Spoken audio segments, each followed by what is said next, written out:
আসসালামু আলাইকুম। আজকে আমি শেয়ার করব আমার ড্রাইভিং লাইসেন্স তৈরি করার যে জার্নিটা। সো অনেকের সাথে কথা বলছি। সো তারা 10 থেকে 11 হাজার টাকা চাচ্ছিল লাইসেন্সের জন্য। সো আমার যেহেতু বাজেট কম, সো আমি চাইছি যে না, সবাই যেহেতু দালাল দিয়ে করে, আমি একটু ভিন্ন পন্থা অবলম্বন করি।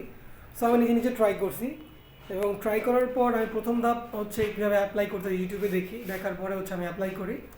এবং অ্যাপ্লাই করার পর দেখি যে মোটামুটি সব কিছু ইজি ছিল। আপনার এনআইডি কার্ডের কপি, তারপর হচ্ছে আপনার ইউটিলিটি বিল, ডক্টর একটা সার্টিফিকেট, আর হচ্ছে আপনার আর কি লাগে, আর তেমন কিছুই লাগে না।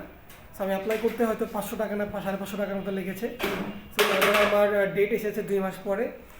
আমার ইনস্টিটিউট পড়েছিল হচ্ছে আপনার তেজগাঁও বিআরটি ইনস্টিটিউট। সো ওইখানে আমি এক্সাম দিই।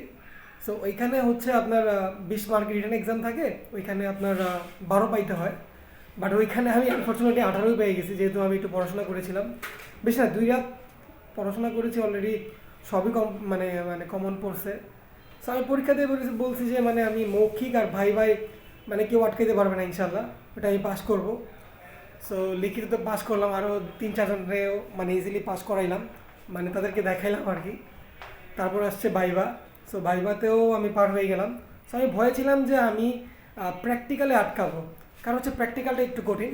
যেহেতু আমি মোটামুটি এই কয়েকদিনে খুব ভালো রাইড করেছি, মোটামুটি একটা এক্সপিরিয়েন্স ছিল। সো আমি ভাবছিলাম যে আমি আমার বাইক দিয়েই পরীক্ষা দিব। মানে আমার বাইকটা হচ্ছে Apache RTR 4V। So 4V মানে সবার পরীক্ষা হওয়ার আগে আমি একটু ট্রাই করলাম।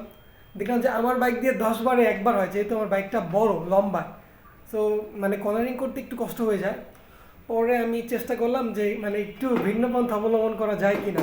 তো বললাম একজনকে যে ভাই এমন মানে কি করা যায় প্র্যাকটিক্যালি যদি ফেল করি, তো অনেক টাকা